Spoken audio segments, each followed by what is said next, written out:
Have you ever won a national championship, just 6 wrestlers before? I think 7 is the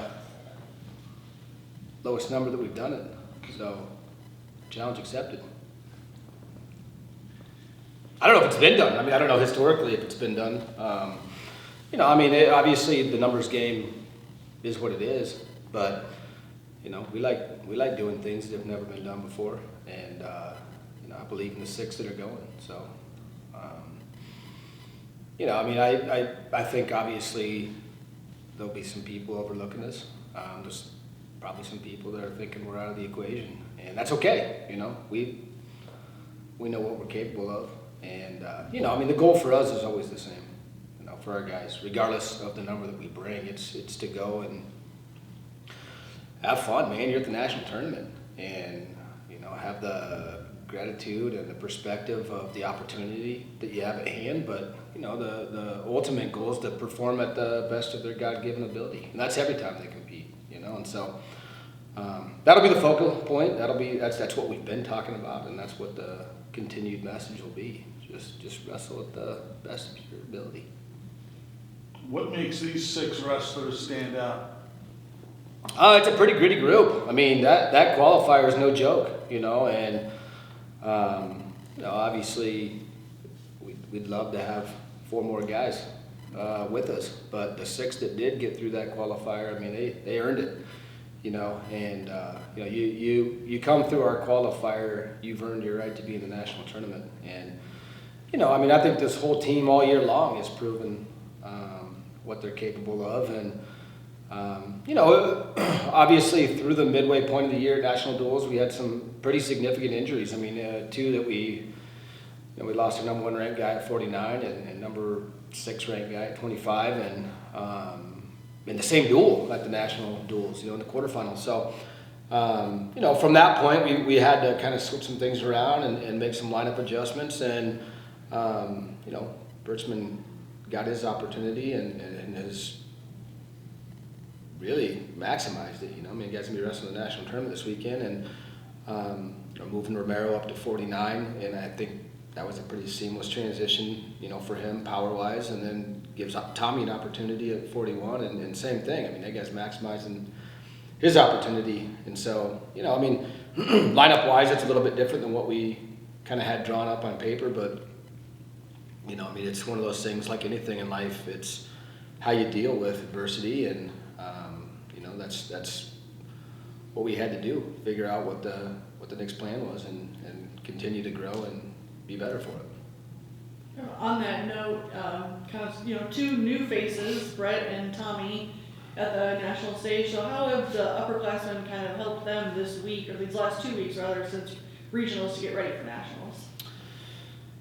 I think really since national duels, and if you look at what our lineup's like after national duels, I mean, it's right into the heart of our conference competition, which, this might be biased, but I think our conference is the best conference in the country, and so, these guys have been battle tested and prepared, and obviously you had the Battle of the Bergs in there as well. So, they've had opportunities and they've had pressure situations. They've wrestled on some pretty big stages, and so, and then obviously, to that point, our upperclassmen leadership just helping these guys and remind them of how good they are, and fine-tuning things. That's really what the last couple weeks is, just kind of fine-tuning and personalizing things, and being fresh, ready to go do it.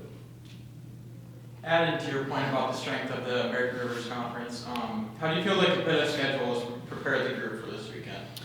Well, the national tournament, it's a battle, it's a war, and it's one of those things that for our group, we continually talk about it. We want it to be that way, we want it to be a war, we want it to be hard, that's how we train, that's where we operate on a daily basis, and, our schedule prepares them for that, and so wrestling the schedule that we do and try to seek out the best competition in the country as often as we can does prepare you for that, because just like the qualifier, you're going to have to be able to dig deep in these matches. You're going to have to find a way when it's really hard, but that's what makes it special. That's what's fun about it, digging deep and finding a way to do it. So Coach, is there any added preparation for the national tournament when it's out east like it is this year?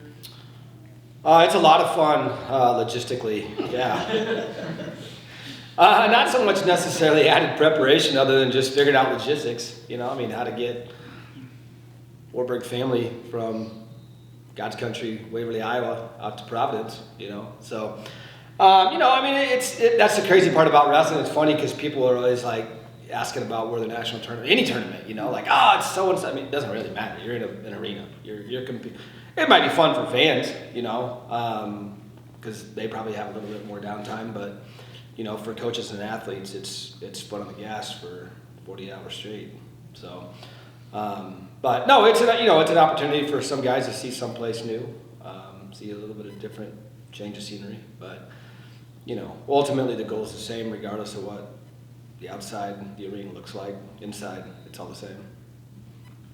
No, we'll go for it. Go for it. I'm sorry. I think I've asked you about this in the past, but, every year since, 93, it's been Wartburg or Augsburg winning the championship. Is this good for the sport to have two teams dominate like that?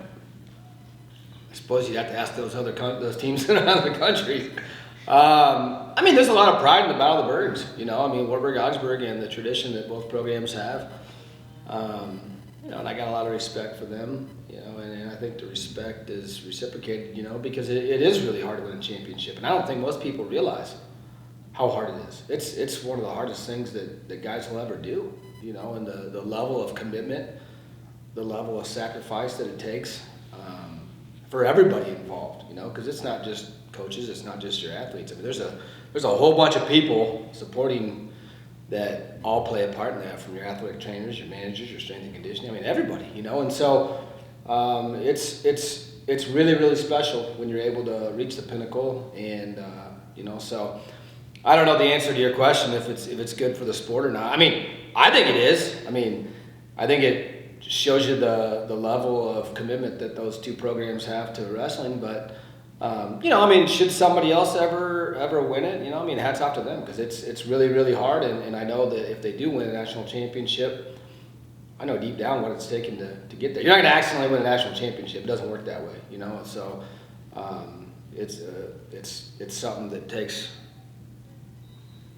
every day, every hour, every minute commitment to achieving something, which is, again, that's why it's so special when it happens. Mo goes for number 3 at 197. Has his demeanor, focus, whatever the case may be, shifted? Does it stay the same as he's getting ready for this weekend? Pretty awesome opportunity, and I think about just the guys in our program that have accomplished that. I mean, Kenny Anderson, Dustin Hinchberger, Byron Tate. I mean, just guys that, man, just unbelievable athletes, unbelievable people.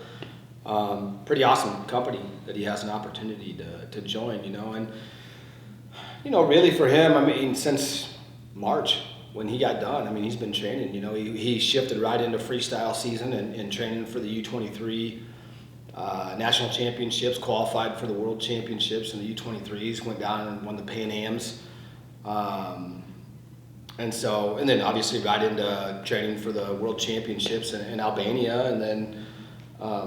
Had an opportunity to wrestle at the All-Star Duel at Penn State. So he's had some really amazing opportunities, but the training has been pretty consistent all the way through. And so, the good part about him, he is a guy that continues every single day to try and develop and grow and learn. He's someone that really loves the process. A lot of guys, they may just love to compete or, just in certain different areas, but this guy really loves to learn. And so, his preparation from when he first got to Wartburg has never changed. After winning the first title, after winning the second title, and now going for a third title. And I think that's why he's continued to jump levels and strive for more, because he continues to evolve as a wrestler.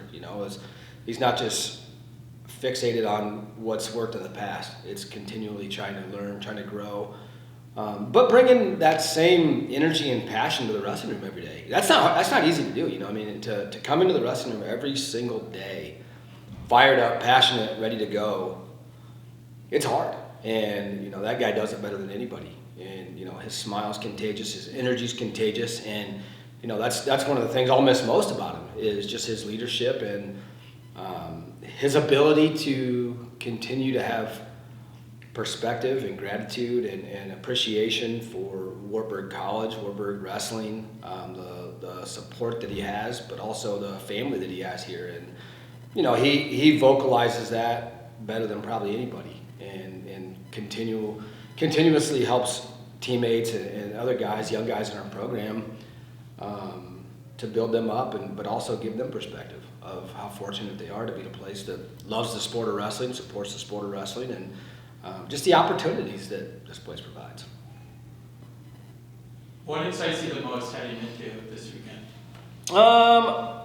An opportunity to see these 6 guys compete at their best. You know, I mean, that's what I love most about it. You know, I love the national championship. I mean, it's one of those things that it's crazy because it's something that you're so, your mindset, you're thinking about the national championship in the back of your head. You know, you enjoy every day and you get better every day, but that it all accumulates to that national tournament. It goes so quick. You know, it's over 2 days, but you know, I love it. It's seeing some of the best wrestling in the country, and you know, it's for me, it's also always bittersweet. You know, you got Romero and you got Mo, who this is it. This is the last opportunity to compete together as a family, and you know, so that part's kind of sad when you start thinking about it like that. But you know, I love getting the opportunity to watch these guys go out and you know, execute on what they've worked on for an entire season and all the work they've put in,